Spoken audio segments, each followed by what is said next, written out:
Hi guys, I'm Candace. I'm Jordan. And we're known as abeoldlater on Instagram and social media. We've been driving the Pan American Highway for the last 2 years, starting from Vancouver, Canada, going all the way up to the top of North America to a town called Tuktoyaktuk, swimming in the Arctic Ocean, and then driving all the way down to South America to the bottom in a city called Ushuaia. We want to share with you guys kind of what we thought was awesome and probably a lot of stuff that was just like good to have but we didn't actually need. So we'll talk about gear, but we'll also talk about mentality. What do you really need to do the Pan American Highway? And it's not much. Like if you really get down to like brass tacks, is that the you basically just need like the desire to do it. Like you really want to do something, you want to set these goals to get it done.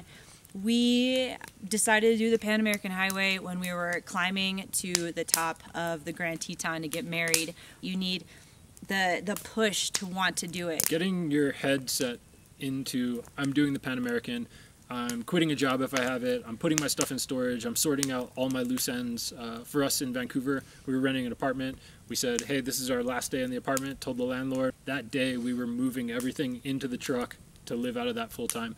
Setting that date to go and having no excuses to hold you back. Yeah, so, you're always going to have excuses to not do something. If you make it so you really have to get out there on the road, it becomes much easier just to get out on the road and start living it. Which kind of mode of transportation do you want to do? We decided to drive our 1997 Mitsubishi Delica L400 on the Pan American. We added some bigger tires, we added some bumpers for extra clearance, and we lifted it about 2 inches. We don't off-road a lot, but we wanted to make sure that we could go anywhere we wanted to, never miss out on something just because our vehicle couldn't get there. Some things that were important to us are some off-road lighting. We have some KC daylighters. You don't want to drive at night, but sometimes your day can go a little sideways and sometimes you end up driving at night. We added a snorkel just to keep some dust out of the air intake and to possibly cross some deep rivers if we needed to. It's a right-hand drive Japanese vehicle, not ideal for the Pan American because you can't get into Costa Rica or Panama. You might have problems in Nicaragua. So we named him Bagheera because he's like our little guide along the Pan American, and when you start him, kind of sounds like a panther. 2.8 liter turbo diesel. Yeah, that's about all you need to know. We've met people on bicycles. You can do it on your own 2 feet. We saw some people in a tuk-tuk. Basically figuring out how you want to do it. And then after figuring out your mode of transportation, figuring out the seasons and timeline for yourself. Are you going to be in the Arctic or in the north when it's 6 feet of snow? Maybe that's your thing. Our friends just did it. They loved it. We decided that we like to hike, we like to climb, we like to visit all the national parks. The way for us to do that was to hit the summer in Alaska and the Yukon and the Northwest Territories, and we also wanted to hit the summer in Patagonia. Flexibility for yourself and figure out what you really want to do. Maybe you want to be somewhere for a certain festival like Dia de los Muertos. You kind of have to plan around that. So figuring that out, having a loose plan and being able to understand that flexibility is key in these kind of trips. After a basic plan is having maps or a digital tool for navigation. Very important. A phone for emergencies and for other issues. So definitely some kind of mode of communication is also pretty obvious. A bit of saved money. Yeah, when we were researching the trip, you can just Google how much money does it take to do the Pan American. We decided that the number we were shooting for was around 30,000 Canadian, 35,000 Canadian. Look online, see what other people have done, see how your living style goes with their living style. If you like to eat out all the time, or if you like to cook your own meals, or I mean, we enjoy a beer by the campfire, that costs money. Yes, absolutely. Ash in the beard. Don't Always set good. your beard on fire. Never set your beard on fire. This is kind of how we set up for sleep at night. We have this bit of wood here. That's kind of our bed platform and has like the kitchen and stuff in the back. These 2 drawers come out and they hold our clothes. These little wood pieces go right on top. It's a little tight in here and you can't stand obviously, but you can like fully lay down. We have a nice vent fan. Step 1 of the day, waking up.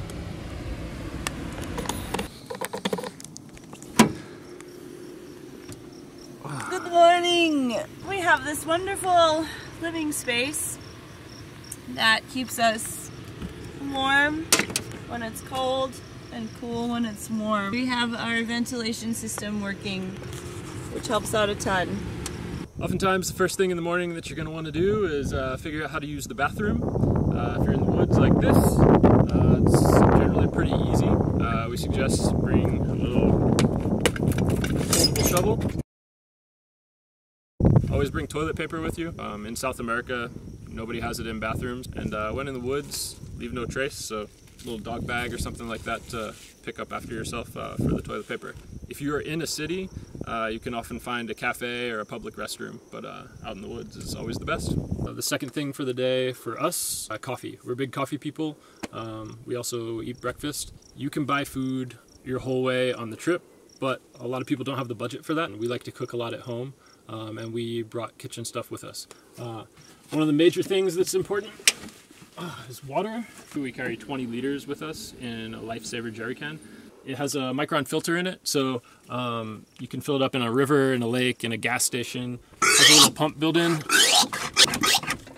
and then a tap. So you have fresh, clean drinking water. It's a little Coleman stove, has a little hose here. It hooks to this mini propane tank. It's a 5-pound tank. We started off using the little green Coleman tanks, but we didn't like the idea that you have to throw those away all the time, and you're not going to be able to find those very often in South America. Up top, we have all of our kitchen gear. So we have a couple collapsible bowls that we use for like bowls and plates, a pot, coffee grinder, and AeroPress. All we use to cook is a skillet and a spatula. If you like saving money in cooking, then yeah, you'll find a lot of this stuff super useful. Okay, also, if you love to cook, it's really good to have a fridge. We have a Dometic, 35 liters, and keeps all of our groceries cold, our produce, and our beers cold. Gives you more time to basically live off the grid. And the fridge is powered by our battery, which is powered by our solar panels. Our electrical system. We have 2 solar panels on the roof. Both Renogy, one's 100 watt, one's a 30 watt. They go down through the roof into the van.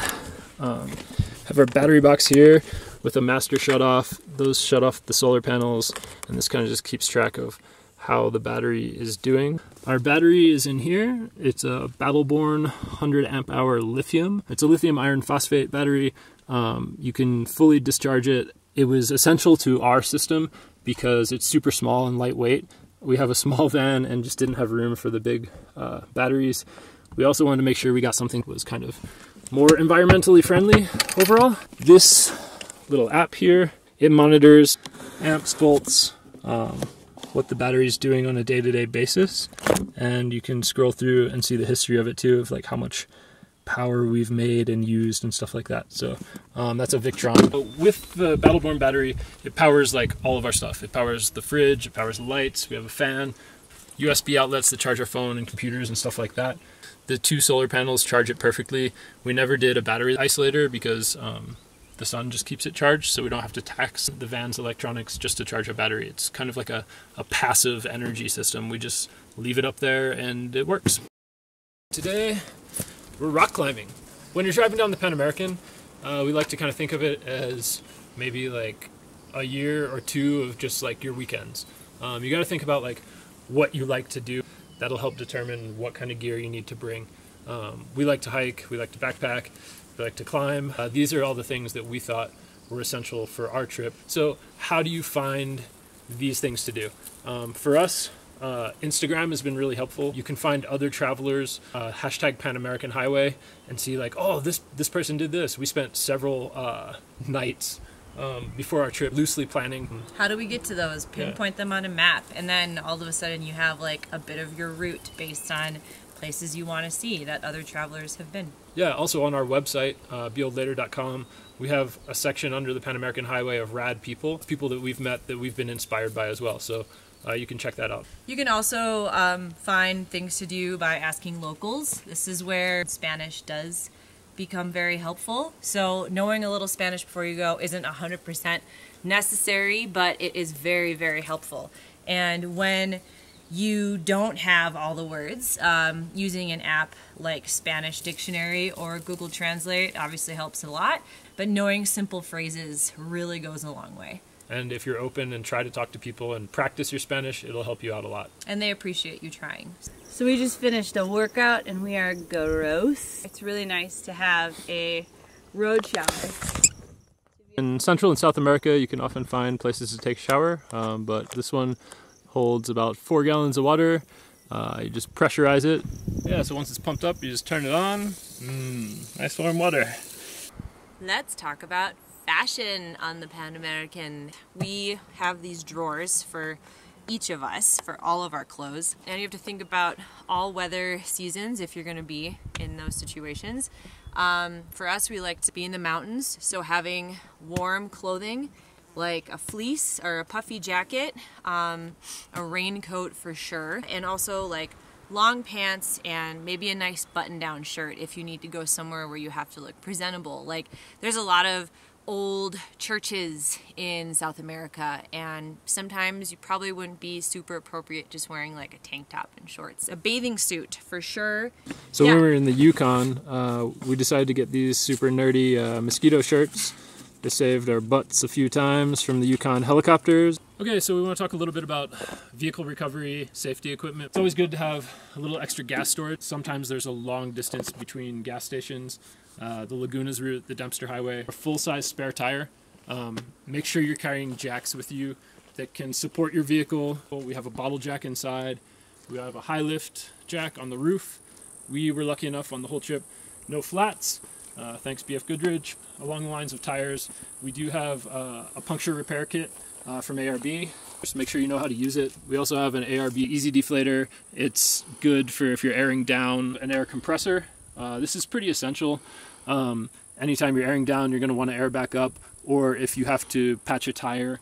We do have a set of the Max Trax recovery boards with us. In Peru, we were on this like super slick, muddy kind of terrain, and the van kind of started to slip sideways downhill. The best way for us to get it out was just using the Max Trax to slowly come backwards.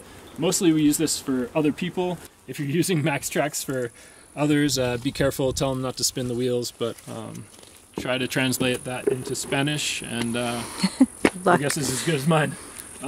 In some countries, you're required to have road flares. This is from Argentina. It's kind of just like a little emergency triangle. Tow strap. We've used this a couple times. Once to pull an 18-wheeler out of a stuck spot, which was a pretty great thing for the Delica to do. We were a little worried about it because we're a little underpowered, but this could help you get out of a situation, especially if you're traveling with others. Along with that, there's some shackles. It's a fire extinguisher. We have a little one that we mount in the van. It is mandatory in some countries. Yeah. They will stop you and look for your fire extinguisher. As kind of a last resort thing, we do have a Garmin InReach. It's a two-way messenger. It's given us peace of mind, especially like our family's peace of mind, that if we're somewhere remote and they really need to get a hold of us, or we really need help and we're stuck and we can't get out, we can send a message, ping our GPS point. It also has SOS capabilities if you are stuck in the backcountry, and it helps you basically leave a breadcrumb trail when you're hiking. Bring a first aid kit, put any of your medicines, just general first aid stuff in. Get a good medical certification, have someone teach you how to use all the things in your kit. Knives, we carry a lot of knives with us for like cooking, everything from first aid, but this is one of our bigger ones, and then we have lots of like kitchen knives too. Last bit of recovery gear, we have a couple shovels with us. One's our morning exercise shovel, as you guys have already seen. This one's just a small spade that we could dig a tire out or get unstuck out of mud. We have a set of wrenches with us, and then a set of like screwdrivers and pliers and stuff like that. So if you're driving a weird or old vehicle, we carry along an alternator, a starter, air filters, oil filters, fuel filter, pretty much any parts that we know we're going to go through. We have tinted windows.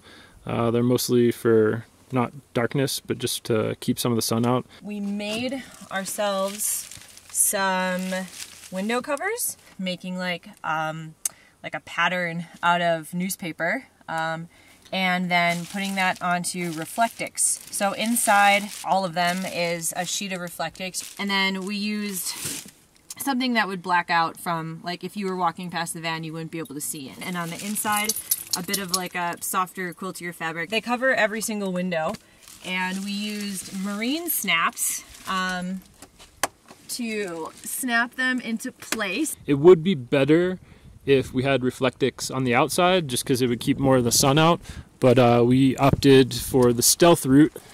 Yeah, it just kind of blacks out the window. It's good to have a little bit of privacy. Awnings. This one's from Tepui. Great to have in the hot sun.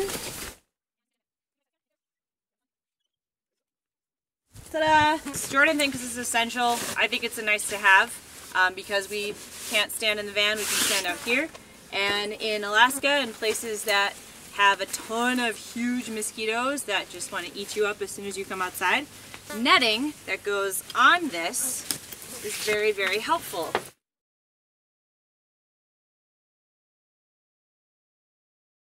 Another thing we have is a trasharoo. We like it a lot because we don't have to keep small bags of trash inside the van. We can just take a bigger bag and throw it in the back here. It cuts down on the plastic we use. There's been a lot of discussion on if you need a safe or not. We found it to be very useful, hidden in a place where you can store things like your original passports, maybe your computers, camera gear, so it's not just lying out and about while you maybe go hiking for a few days or leave your car parked in a parking lot. One more good resource is the Pan American Travelers Association on Facebook. It's a Facebook group.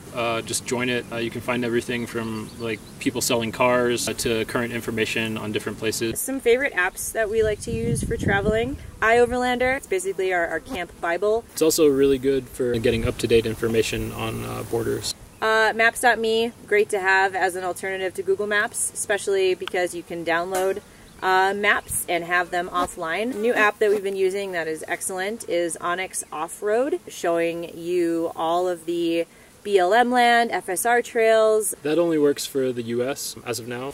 You don't need much. You just need to just go.